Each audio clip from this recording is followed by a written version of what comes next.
आज हम आपको सुनाएंगे एक सच्चे भक्त की सच्ची कहानी। एक छोटे से गांव में एक भक्त रहते थे जिनका नाम रघुनाथ था। रघुनाथ अत्यंत साधारण जीवन जीते थे, लेकिन उनकी भक्ति असाधारण थी। वे प्रतिदिन अपने घर में ठाकुर जी की मूर्ति की पूजा करते थे। उनका जीवन भगवान की सेवा में समर्पित था। उनके लिए संसार की हर वस्तु ठाकुर जी की कृपा थी। रघुनाथ के पास एक छोटा सा घर था जिसमें वे अपनी पत्नी और दो बच्चों के साथ रहते थे। उनका परिवार मध्यम वर्गीय था और वे दिन भर मेहनत मजदूरी करके अपना गुजारा करते थे। हालांकि उनके पास सीमित साधन थे, लेकिन ठाकुर जी की सेवा में वे हमेशा अपना सर्वश्रेष्ठ देते थे। एक दिन रघुनाथ के मन में एक अद्भुत विचार आया। वे सोचने लगे, हमारे पास एक अच्छा घर है जिसमें हम आराम से रहते हैं, लेकिन ठाकुर जी तो एक साधारण से मंदिर में विराजमान हैं। यह कैसा न्याय है? क्या मैं अपने प्रभु के लिए एक सुंदर घर नहीं बना सकता? यह विचार उनके मन में गहराई से घर कर गया। जब भी वे ठाकुर जी की पूजा करते, यह भावना और अधिक प्रबल हो जाती। उन्हें यह महसूस होने लगा कि ठाकुर जी के लिए एक सुंदर मंदिर बनाना उनका कर्तव्य है।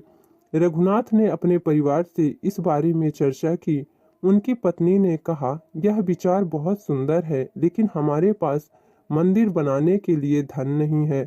हमारे पास जो कुछ भी है वह तो केवल इस घर तक सीमित है। रघुनाथ ने अपनी पत्नी को समझाया, यदि हम अपने प्रभु के लिए कुछ नहीं कर सकते तो हमारे जीवन का क्या उद्देश्य है? यह घर भी तो उन्हीं के कृपा से है। यदि हम इसे उनके लिए समर्पित कर दें तो हमें और क्या चाहिए? उनकी पत्नी ने बड़े थोड़े विचार के बाद उनके इस निर्णय में साथ देने का निश्चय किया। यह परिवार के लिए एक कठिन निर्णय था, लेकिन उनकी भक्ति के आगे हर कठिनाई छोटी लग रही थी। रघुनाथ ने अपने घर को बेचने का निश्चय किया। उन्होंने गांव के लोगों को यह बात बताई। कुछ लोगों ने उन्हें समझाने की कोशिश की कि यह कैसा निर्णय है, तुम अपने बच्चों और परिवार का क्या करोगे? ठाकुर जी तो हर जगह विराजमान हैं। लेकिन रघुनाथ का मन अडिग था। उन्होंने कहा, भगवान ने हमें सब कुछ दिया है, अगर हम उनके लिए कुछ नहीं कर सकते तो हमारा जीवन व्यर्थ है। यह घर भी उनका है और इसे उनके लिए समर्पित करना हमारा सौभाग्य होगा। घर बेचने से जो धन प्राप्त हुआ उसे रघुनाथ ने ठाकुर जी के लिए एक सुंदर मंदिर बनाने में लगा दिया। उन्होंने गांव के लोगों से मदद मांगी और उनकी भक्ति देखकर लोग भी उनके साथ जुड़ गए। हर कोई उनकी क्षमता के अनुसार इस काम में सहयोग करने लगा। मंदिर का निर्माण शुरू हुआ। रघुनाथ स्वयं श्रमिकों के साथ मेहनत करते थे। वे दिन रात मंदिर निर्माण में जुटे रहते। उनका उद्देश्य था कि मंदिर इतना सुंदर हो कि ठाकुर जी उसमें सदा प्रसन्न रहें।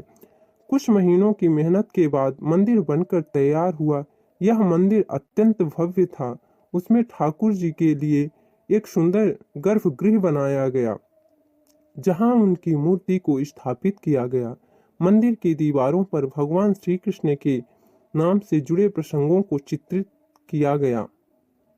मंदिर का उद्घाटन एक भव्य समारोह के साथ किया गया। गांव के लोग बड़ी संख्या में इसमें शामिल हुए। रघुनाथ ने अपनी पूजा की मूर्ति को प्रेम पूर्वक मंदिर में स्थापित किया। वह क्षण उनके लिए सबसे बड़ा और आनंदमय था। मंदिर बन जाने के बाद रघुनाथ और उनका परिवार अपने एक परिचित के घर में रहने लगे। हालांकि उनके पास अब अपना घर नहीं था, लेकिन उनके चेहरे पर कभी भी कोई निराशा नहीं दिखी। वे कहते थे, हमारे ठाकुर जी अब एक सुंदर घर में विराजमान हैं, इससे बढ़कर हमें और क्या चाहिए? कहते हैं, भगवान भक्त की भक्ति कभी व्यर्थ नहीं जाने देते। रघुनाथ के इस निस्वार्थ कर्म से प्रेरित होकर गांव के कुछ लोगों ने उनके लिए एक छोटा सा घर बनवाया। यह देखकर रघुनाथ ने कहा, यह सब ठाकुर जी की कृपा है। वे अपने भक्तों का हमेशा ध्यान रखते हैं। यह सच्ची घटना हमें यह सिखाती है कि सच्ची भक्ति वही है जिसमें निस्वार्थ और समर्पण हो। जब हम अपने स्वार्थ से ऊपर उठकर भगवान के लिए कुछ करते हैं तो भगवान स्वयं हमारे हर कष्ट को दूर कर देते हैं। रघुनाथ की कहानी आज भी उन सभी लोगों के लिए प्रेरणा है जो भक्ति के मार्ग पर चल रहे हैं। यह घटना यह भी प्रमाणित करती है कि यदि हमारा उद्देश्य पवित्र और निस्वार्थ है तो भगवान हमें उसका फल अवश्य देते हैं। इस तरह रघुनाथ ने अपनी भक्ति और समर्पण से यह सिद्ध कर दिया कि भगवान के प्रति प्रेम और निष्ठा ही मनुष्य का सबसे बड़ा धन है। उनका यह कार्य हमेशा एक उदाहरण के रूप में याद किया जाएगा।